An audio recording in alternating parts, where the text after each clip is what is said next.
பாரு இந்த ப்ரஷ்ஷு என்ன கடிப்பட்டிருக்கு. வாய் இருந்தால் அழுதுட மாட்டேன் இருக்கு. அழுதுடும். இந்த ப்ரஷ்ஷுக்கு வாய் இருந்தால் அழுது. சரிண்டா. சரி போ போ இப்போ விளையாடு போ.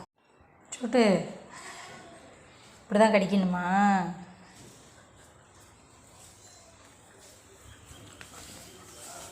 தலைகீழ பட்டு கடிக்க போக வேண்டியது.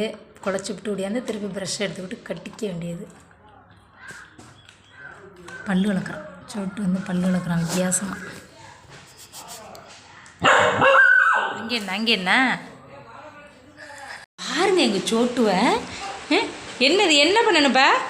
கோழி என்ன பண்ணணும்? ஒன்றும் பண்ண தெரியாது.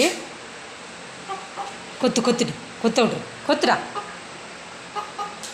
கொத்து கொத்து.